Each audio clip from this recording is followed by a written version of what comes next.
হয়, আমি আছোঁ মৰিগাঁও ডিষ্ট্ৰিক্টৰ চৰাইবাৰী অঞ্চলত। প্ৰথমবাৰ আমি আহিছোঁ। চৰাইবাৰী অঞ্চলত এখন আটকধুনীয়া ৰাস মহোৎসৱ উদযাপন কৰা হয়। সেয়েহে আজি দ্বিতীয় নিশা তাৰে একেলগতে 28খন অসমীয়া ভাওনা প্ৰদৰ্শন কৰা হয়।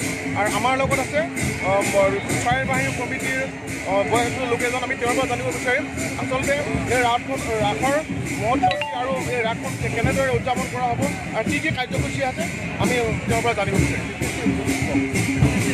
আমাৰ এই চৰাইবাহী বৃহত্তৰ প্ৰকৃতি ভাওনা আমাৰ ইয়াত একেলগে 13খন ভাওনা অনুষ্ঠিত হৈ যদিও বৰ্তমানে আজিও ইয়াতে 7খন খেল হৈছে আৰু অন্য এখন নাট সম্প্ৰদায়ৰ নাট মন্দিৰত 12খন খেলে 12খন নাটক মনস্থ কৰিছে।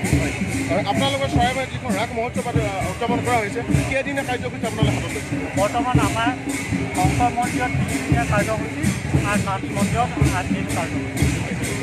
ধন্যবাদ, খুবেই ভাল লাগিছে। আমাৰ এখন কমিটি ভাওনা বুলি ৰাইজে কৈ আহিছে, আমিও পাই আহিছোঁ। কিন্তু আজি প্ৰথমবাৰ আমি ইয়াতে আহি উপস্থিত হৈছোঁ কমিটি ভাওনা চাবলৈ। কমিটি ভাওনাৰ আচলতে কমিটি ভাওনা বুলি ষ্টাৰ্ট কৰা হৈছে। কমিটি ভাওনা আচলতে বস্তুটো কি আমি আপোনাৰ পৰা জানো?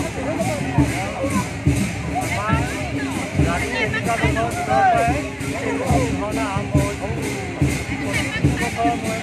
ইয়াত দুবাৰ্ষিক ভাওনা অনুষ্ঠিত হয়। বৰ্তমানে ইয়াত আমাৰ দুটা মন্দিৰ আছে। এটা হ'ল সৰ্বসাধাৰণ শংকৰ মন্দিৰ আৰু অন্যটো হ'ল নাট মন্দিৰ। নাট মন্দিৰত 12খন খেলে ভাওনা প্ৰদৰ্শন কৰে আৰু আমাৰ শংকৰ মন্দিৰত 13টা জনগোষ্ঠীৰ ভিতৰত 8খন খেলে আজি নাটক অনুষ্ঠিত কৰে। আপোনাৰ পৰা আমি আৰু এটা বস্তু জানিব বিচাৰিম যে আপোনালোকে আজি যে আঞ্চলিক ভিত্তিক এখন ৰাস মহোৎসৱ অনুষ্ঠিত কৰিছে, যিহেতু আপোনালোকে বিভিন্ন ধৰণৰ নাম প্ৰসংগ আমি শুনি আছোঁ। ইয়াৰ পিছত যি আপোনালোকে কাৰ্যসূচী ল'ব, কিমান সময়ৰ পৰা কিমান সময়ৰ ভিতৰত ল'ব, কেনে কাৰ্যসূচী আপোনালোকে ল'ব? আজি সম্পূৰ্ণ 10:30 বাজি সকলোৱে একেলগে নৃত্য প্ৰদৰ্শন কৰিব। তাৰপাছত আমাৰ নাম প্ৰদৰ্শন কৰা হ'ব। সকলোৱে একেলগে নৃত্য নাচিব। তাৰপাছত অন্যান্য ভাওৰীয়া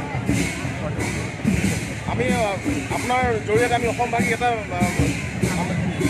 আগন্তুক বৰ্ষত আপোনালোকে যি ৰাস মহোৎসৱ উদযাপন কৰিব, যে অসমবাসীক আপোনালোকৰ চৰাইবাহী অঞ্চলত যি আপোনালোকে আটকধুনীয়া এখন ৰাস মহোৎসৱ উদযাপন কৰিছে, অসমবাসী ৰাইজক আপোনালোকে অহা বছৰলৈকে সকলোকে নিমন্ত্ৰণ দিয়ক, যাতে আমি সকলোৱে উপভোগ কৰিব পাৰোঁ। আমি এইটোৱে ক'ব বিচাৰোঁ, যিটো ৰাজনীতিসকলৰ ভিতৰৰ পৰা পৰম্পৰাগতভাৱে চলি থকা ভাওনা ৰাস ভাওনা সকলো ৰাইজে